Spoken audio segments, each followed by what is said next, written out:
મારું નામ હર્ષ છે. હું ગુજરાતના એક મોટા શહેરમાં એક સારી કંપનીમાં નોકરી કરું છું. મારી ઉંમર 32 વર્ષ છે. મારી પત્ની રેણુકા 30 વર્ષની છે. એ હાઉસવાઇફ છે. અમારે એક સંતાન પણ છે. એની ઉંમર 1 વર્ષ છે. ગર્ભાવસ્થા દરમિયાન મારી પત્નીને ઘરકામમાં સરળતા રહે એ માટે અમે એક કામવાળી છોકરી રાખી હતી. આપ એને મહિલા પણ કહી શકો. આજની મારી આ વાર્તા એની સાથે થઈ ગયેલા સંબંધોની છે, જે આપની સામે રજૂ કરી રહ્યો છું.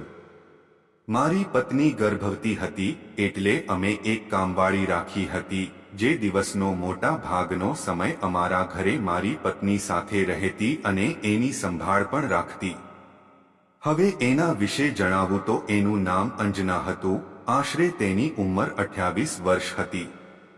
એ અંજના અમારી સોસાયટીની બાજુમાં આવેલી ચાલીમાં રહેતી હતી. એનો પતિ ટ્રાન્સપોર્ટમાં નોકરી કરતો હતો. મહિને એકાદ વાર ઘરે આવતો. એના ઘરે એના સાસુ-સસરા પણ રહેતા હતા.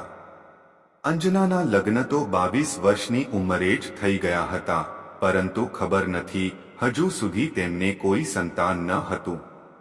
અંજના દેખાવમાં થોડી શ્યામ હતી, પરંતુ ધ્યાન જોવે તો કોઈ પણ એના પર મોહી જાય એવી હતી. એટલા માટે તો એ અમુક નક્કી કરેલા ઘરે જ કામ કરવા જતી હતી.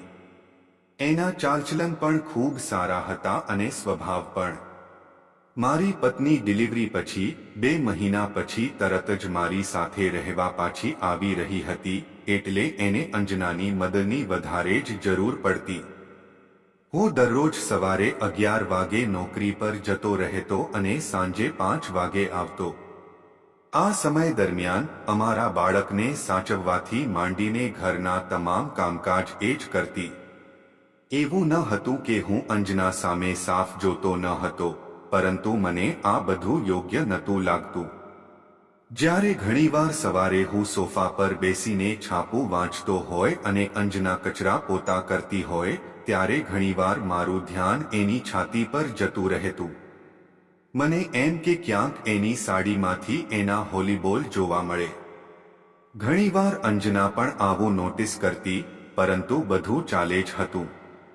એકવાર તો અંજના કચરો વાળવા મારા બેડરૂમમાં આવી.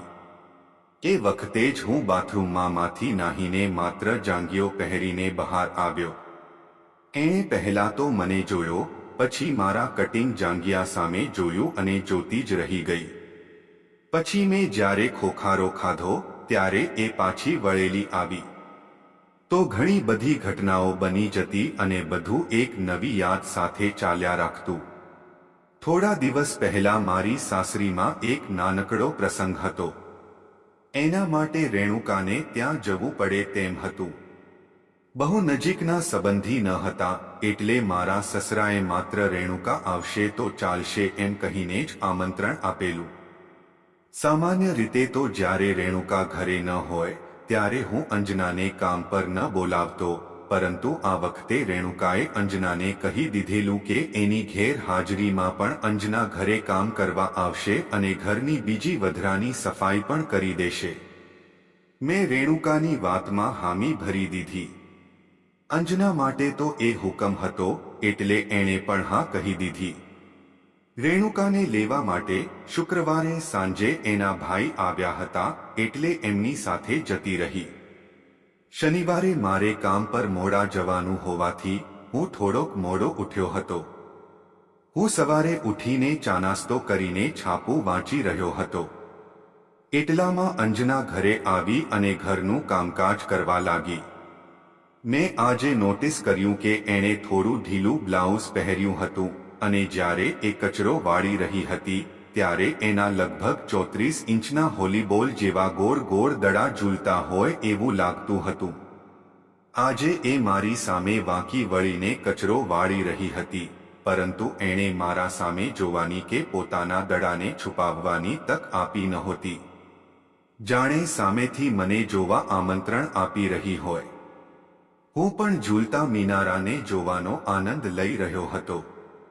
મારા પેન્ટમાં થોડીક હલનચલન પણ થઈ, પરંતુ મેં મારી જાતને કાબૂમાં રાખી હતી.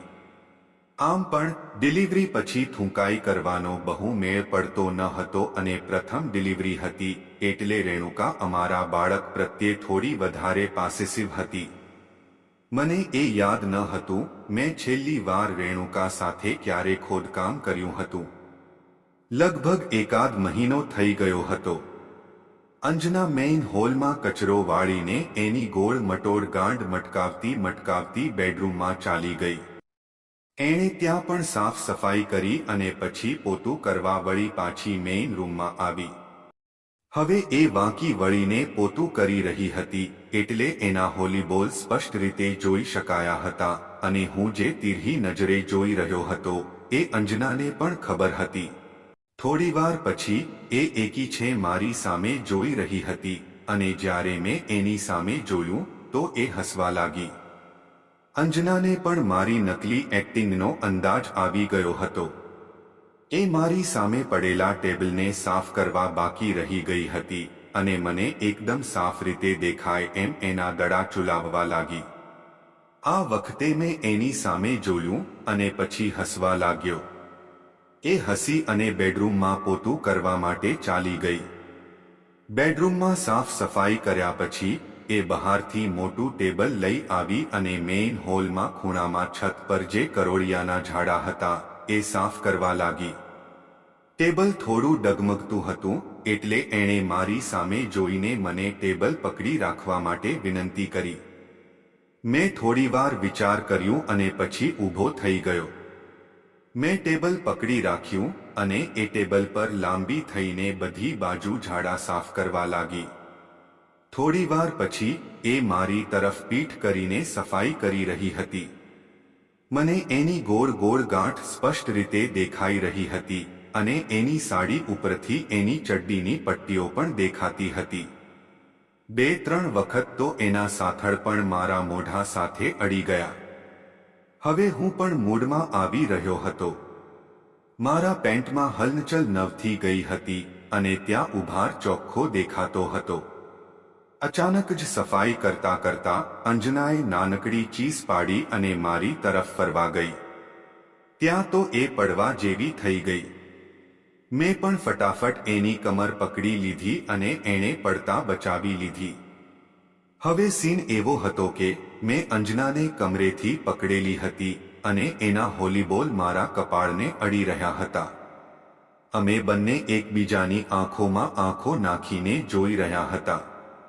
કોઈ રોમેન્ટિક મૂવીનું શૂટિંગ ચાલતું હોય એમ અંજનાની નજરમાં થોડો અપરાધ ભાવ અને થોડી નિર્દોષતા દેખાઈ આવી હતી. એ મને તરત જ સોરી સાહેબ સોરી કહેવા લાગી પણ મેં આ વખતે મારી હિંમત વધારીને એને એ જ રીતે ઉપાડીને બેડરૂમ તરફ ચાલવા લાગ્યો. અંજનાને પણ ઘણું બધું બોલવું હતું પરંતુ એ કંઈ બોલી ન શકી. બેડરૂમમાં જઈને મેં એને બેડ પર નાખી અને મારું ટી-શર્ટ નીકાળી દીધું. એની સામે મારા કાળા અને સફેદ વાળથી ભરેલી છાતી હતી અને 6 ફૂટનો હું હતો. એની હાઇટ સાંડામાં 4.5 ફૂટ હતી. એ બેડ પર ઓશિકા પર માથું રાખીને સીધી પડી ગઈ હતી જે થાય એ જોવાની તૈયારીમાં હતી. હું એના બંને કાન પર મારા હાથ રાખીને એની આંખોમાં આંખો નાખીને જોવા લાગ્યો. એ પણ મને જોઈ રહી હતી. ધીમે ધીમે હું મારું મોઢું એની તરફ આગળ વધારવા લાગ્યો અને એની આંખો બંધ થઈ ગઈ. મેં એની આંખો પર અને ગાલ પર એક પ્રેમભર્યું ચુંબન કર્યું અને પછી એના ગુલાબી હોઠ પર મારા હોઠ મૂકી દીધા. પહેલા તો અંજના એ સપોર્ટ ન કર્યું પરંતુ જ્યારે મેં મારા 2 હોઠ વચ્ચે એનો હોઠ દબાવીને ચૂસવાનું ચાલુ કર્યું એટલે એણે પણ પોતાની જાતને મારા હવાલે કરી દીધી. ન જાણે કેટલા દિવસ બસથી તરસી હતી.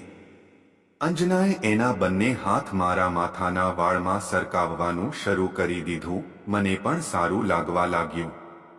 હવે અમે બંને એકબીજાના મોઢામાં વારાફરતી એકબીજાની જીભ ચૂસીને અને હોઠ ચૂસીને ચુંબન કરવા લાગ્યા.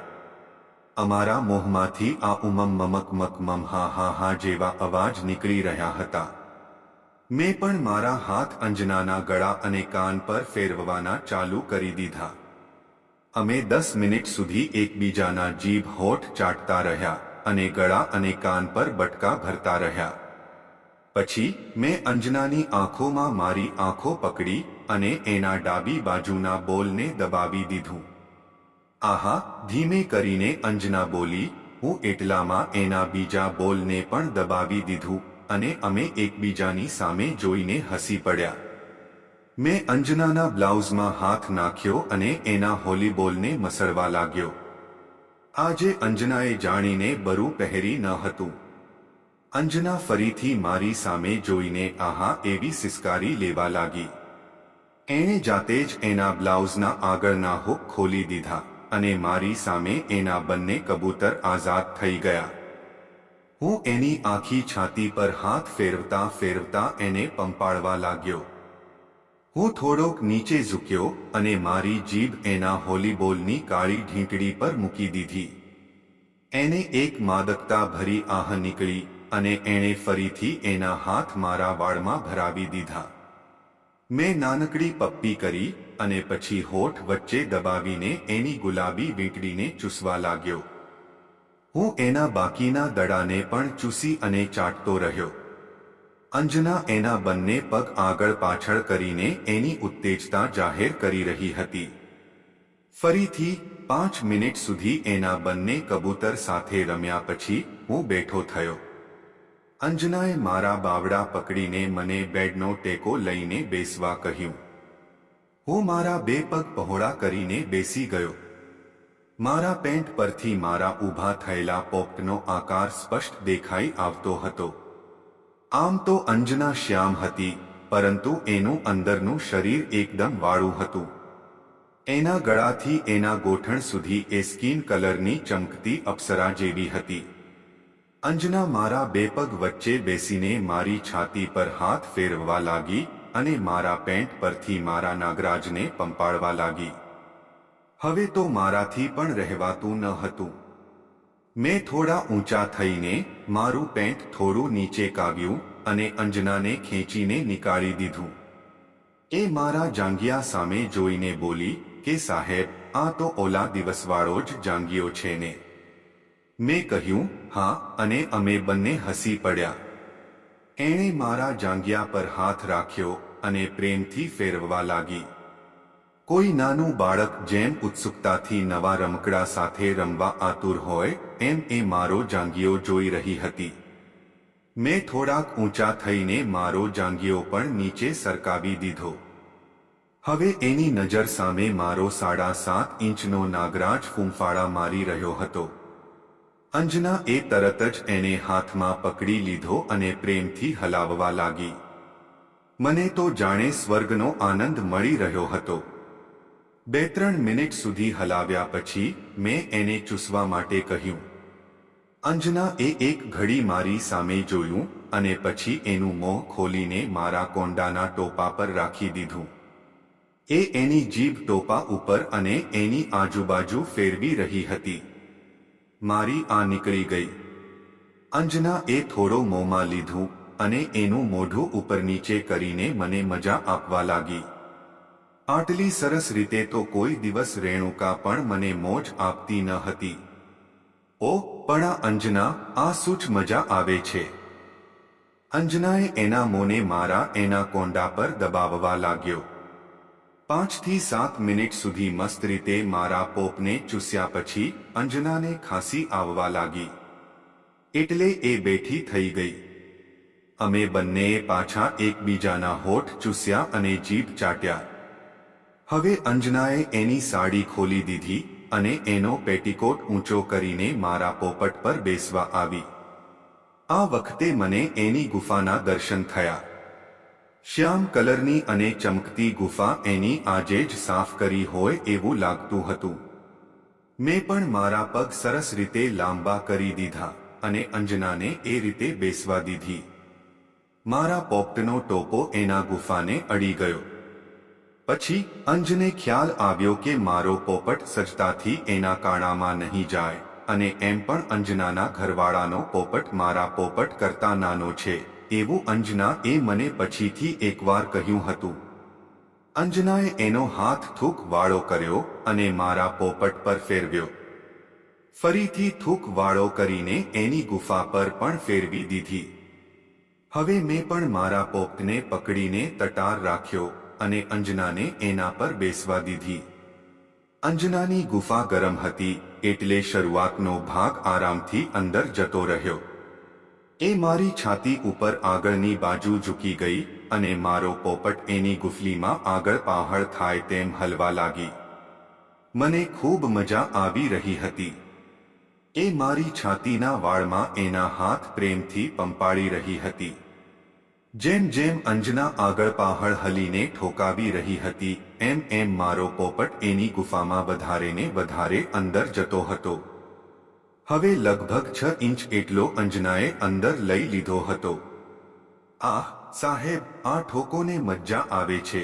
ઉફ, આહ કરતી કરતી ન જાણે શું બબડી રહી હતી. હું પણ એના ધક્કા સાથે તાલ મિલાવીને મારી કમર આગળ પહાડ કરીને એને ઠોકવાની મજા માણી રહ્યો હતો. 10 મિનિટ સુધી આ રીતે અમે બંને એકબીજાના શરીરને ચૂંથતા રહ્યા. હવે અંજના થોડીક વધારે ભારે જોરથી કૂદવા લાગી અને સાહેબ ઠોકો, આ ફાડી દો મને, ઠોકો લ્યો કરતી કૂદવા લાગીને મને ખ્યાલ આવી ગયો કે અંજનાનું પાણી નીકળી જશે. એટલે મેં ઝડપથી મારો પોપટ બહાર નીકાળી દીધો અને એને સીધી ઊંઘાડીને એના બંને પગ વચ્ચે આવી ગયો. મેં મારો હાથ એની ગુફા અને સાથળ પર ફેરવ્યો અને એની ગુફાના હોઠને રમાડવા લાગ્યો. મારી ઈચ્છા તો મજાથી એની ગુફાને ચાટવાની હતી, પણ મારા સાહેબ પણાની બીકે મેં એવું ન કર્યું. હું રેણુકાની ચીકણી ગુફાને પણ ચાટતો ઘણીવાર.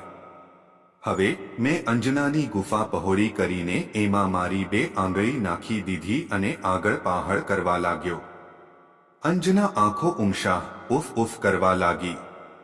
થોડીવાર એને આ રીતે મજા કરાવ્યા પછી મેં મારો કડક પોપટ એની ગુફા પર ઘસવાનો શરૂ કરી દીધો. હવે અંજનાથી રહેવાતું ન હતું. એ મને પોપટ અંદર ઘાલવા કહેવા લાગી, આહા સાહેબ તડપાવો નહીં, આ ઘાલી દોને, અને મેં એક સરસ શોટ માર્યો. અંજના આખી હલી ગઈ, ફાટી ગઈ સાહેબ.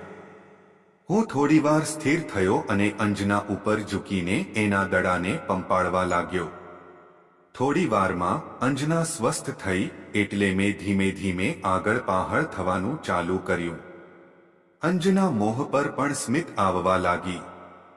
હું એની હાલત સમજી ગયો અને ધીમે ધીમે ઠોકવાની સ્પીડ વધારી દીધી. હવે હું પણ આ અંજના સાહેબ આહલે, મારો આંખો લઈ લે, જલ્દી ઉફ કરતા કરતા ફટાફટ ઠોકવા લાગ્યો. આ બાજુ અંજના પણ ઠોકોને, સાહેબ મજા આવે છે, ફાડી નાખો, જોરથી કરો, આનાથી તો મારી ખાંચ પણ નથી ભાગતી, એમ બૂમો પાડવા લાગી. આમને આમ અમે 15 મિનિટ સુધી સહવાસ કરતા રહ્યા. પછી અચાનક મારું શરીર અકળાવા લાગ્યું અને મારો પોપટ પાણીથી ભરાવા લાગ્યો. મેં અંજનાને ઈશારો કર્યો તો એણે ચાલુ રાખવા માટે કહ્યું અને અચાનક મારા પોપટમાંથી પાણી છૂટવા લાગ્યું.